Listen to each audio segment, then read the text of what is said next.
Observas la realidad, te imaginas historias y las quieres escribir. Te sueles bloquear a medio relato, no sabes cómo continuar. Quizás hayas escrito algún libro y quieras perfeccionarlo. O deseas cumplir un sueño que hasta ahora veías imposible. Entra en nuestra casa. Una casa abierta a todo el mundo. Tu casa de la narración. A veces, será la mansión de Gatsby o de Drácula. Otras, la casa familiar de los Buendía. Un agujero hobbit en la comarca o una casa al pie de las colinas Gong. Será una casa tomada, desolada o encantada. Una casa que alojará espíritus, aprendices de mago o a una familia de mutantes. Pero sobre todo será tu casa de la narración. Una casa que no tiene una sola ventana, sino millones, una cantidad incalculable de posibles ventanas. ¿Te atreves a abrirlas?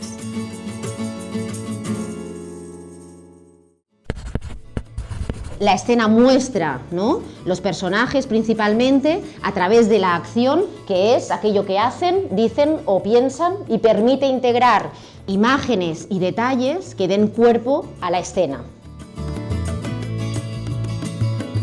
Una escena está al servicio principalmente de contribuir al avance de la trama. Os adjuntaba aquí como cita que abre el dossier esta vez un fragmento de un texto de Anderson Inver, que es un clásico del cuento, y dice: el narrador no puede dar el presente total. Cada escena es una acción corta, con detalles sugerentes, hábilmente seleccionados. Algunas escenas son obligatorias. Dice, porque el narrador nos ha hecho creer que algo extraordinario va a ocurrir y por tanto tenemos el derecho de verlas y él la obligación de mostrárnoslas. Uno necesita simplemente las escenas que le permitan el desarrollo pleno y verosímil de la historia. Es la única función que cumplen. Y hay escenas que parecen no ser totalmente significativas, pero están allí para un tránsito de un personaje, por ejemplo. En la misma escena, propiamente, ¿cuándo decides que se termina y pasas a...? Tiene que ver... Porque hay momentos en los que puedes seguir. No, en realidad no. Ya. En realidad no puedes, o sea, en realidad la sensación de que puedes seguir y seguir y seguir la tienes cuando no tienes claro esto de aquí del subtexto. Porque lo que marca la extensión de un tramo narrativo es cómo transmito el subtexto sin que se note. Yo he visto 3 flashbacks. La elipsis no la tengo clara porque me ha faltado el anclaje. Yo creo que muy bien. no está anclado, entonces no sabes dónde estás. Muy bien. No sabes, como no sabes en qué momento estás, no sé si hay elipsis, es que no, me he perdido. Sí, te has perdido. Es que ese párrafo iba al principio. Este párrafo de abrir la puerta iba al principio. ¿Se nota? Bueno, a ver, se nota que aquí hay un tránsito que por una parte... El primero era un flashback. No, el primero lo añadí. Para mí era un flashback. Sí, pero lo añadí, entonces hice la elipsis, lo añadí para hacer la elipsis. Me voy al restaurante y mantengo la escena del restaurante. Ahí vamos, mantengo subtexto. la escena del restaurante porque creo que me sirve para volver a situar el síndrome del nido vacío. El que cierra la maleta es el padre, ¿no? Sí. Pero claro, que el padre se vaya... Claro, la evocación y lo que la ancla en el presente, que no la habéis visto porque yo no he salido... Muy bien, hay honestidad, ahí la honestidad de uno. Y eso que me he ido al hospital, el nacimiento del hijo, el síndrome del nido vacío, la pertenencia y demás, es que el abandono es del hijo.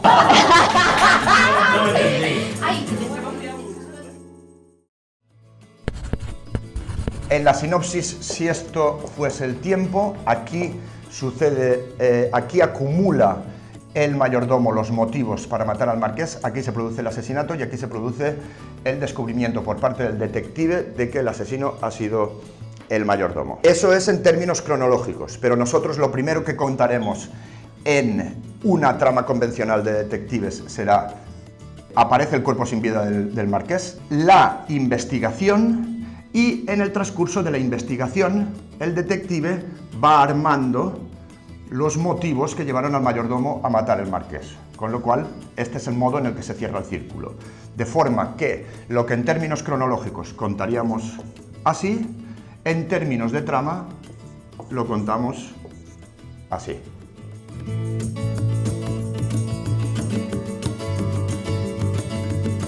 El desencadenante es ese momento en el que aflora por primera vez el conflicto. El desencadenante está íntimamente ligado con el conflicto que queremos trabajar más tarde, por supuesto, e íntimamente ligado, tal como hemos venido diciendo antes, con el personaje, la historia del personaje, las habilidades, los miedos, las fobias, las filias del personaje. Suele ser un acontecimiento que es ajeno al personaje.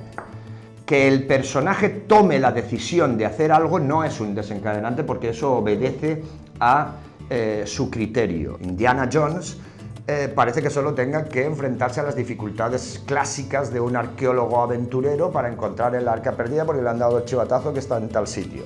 Pero luego veremos que a quien se enfrenta Indiana Jones es a los nazis. Con lo cual, lo que primero parece un conflicto no lo es, sino en carácter de antesala del conflicto real. Como era un flashback, entonces no es una elipsis. Como era un flashback, no es una elipsis. Claro. O sea, Satia, ¿qué has hecho aquí? El narrador se está confundiendo a todos. Exacto, narrador poco fiable. ¿Tú crees que esto se le ha ocurrido al escritor primero, esta frase? ¿O crees que ya tenía la idea de todo el conflicto, toda la historia? Normalmente, esta primera frase suele responder a la creación de unas expectativas que ya tenemos previstas y de una historia que ya tenemos. En cualquier caso, el método que vamos a utilizar aquí en la escuela para crear historias es planificarlo de antemano. También es cierto que la idea que genera la novela entera muy bien podría ser una primera frase. Eso puede darse.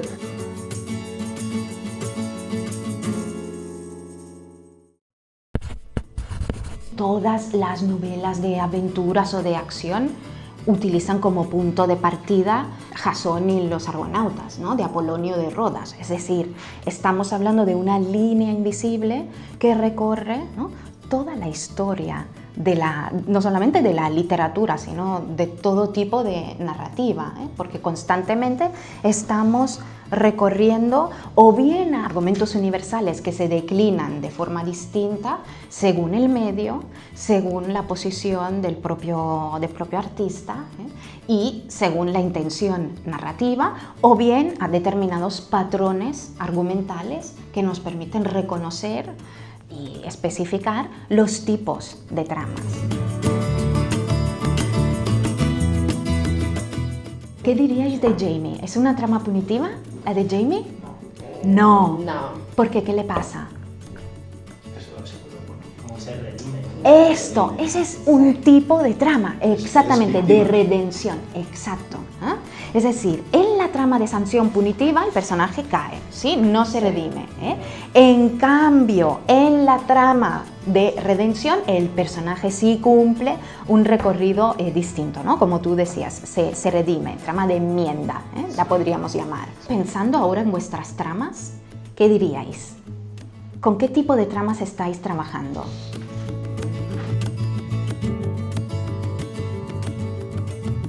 Aquí te has dejado, Fernando, lo más importante, el conflicto. Un acontecimiento narrativo tiene un efecto inmediato en el personaje. De hecho, en una narrativa, ¿no?, en una historia, en una trama en concreto, lo que importa no son los hechos en sí, sino cómo estos hechos afectan a los personajes. Yo de verdad, como decía, yo Sí. soy consciente de la elipsis porque no quiero contarlo todo. ¡Fantástico! Escribir es decidir elipsis, ¿no? Esa es la clave, ¿no? Cuando una novela realmente nos interpela, cuando tenemos que llenar esos espacios en blanco.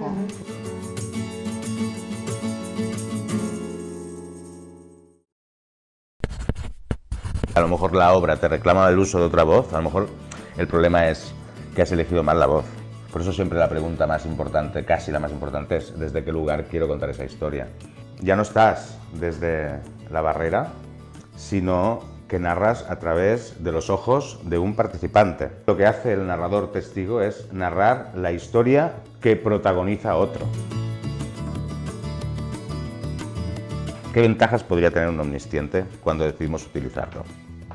Hombre, porque tiene acceso a lo exterior y lo interior. Vale, ¿y eso qué? Bueno, abarca mucho más fácil Vale. meterle las voces. El hecho de que no tenga limitaciones, ¿qué te permite? Como tienes más poder, en el sentido de que tienes más información que el personaje, no solo abarca ese momento, sino que puede viajar donde le dé gana, y por tanto... A un personaje, a otro... Pasado, presente y futuro. El narrador omnisciente es un artificio, es decir, no es real, y que todas las opiniones que tenemos al fin y al cabo están fundamentadas en experiencias. Entonces, si un narrador tiene opiniones, significa que está vivo, por lo tanto tiene que ser un personaje. Yo quiero que tengáis un reto, que sea doble. Me encantaría que incluso en cada unidad pensarais lo que queréis decir. Que tuvierais un momento de preescritura, ahí, paseando por los parques, sin haber encendido el ordenador. Me encantaría después que aislarais el momento de escritura a destajo y no os pusierais a buscar María Moliner. Y que después otro día pudierais tener al menos una oportunidad para reescribir. Lo importante es que la historia te reclama cosas. Lo difícil es ponerse en marcha y probar y reescribir y reescribir y reescribir. La escritura es transpiración.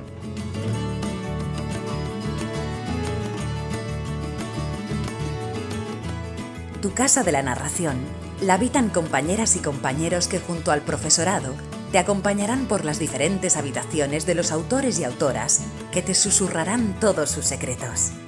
Ahora ya puedes irte. No olvides cerrar la puerta al salir y dejar la llave en un lugar donde todo el que quiera pueda encontrarla. Debajo del felpudo, de una maceta o en el buzón del proyecto que quieres iniciar. Aunque te hemos de confesar una cosa, ahora que no nos escucha nadie. Quizás creas que la casa está detrás de ti, que se va alejando mientras te diriges hacia tu hogar. Pero es solo una ilusión. La casa no se aleja. Tu hogar, para siempre, será la casa de la narración.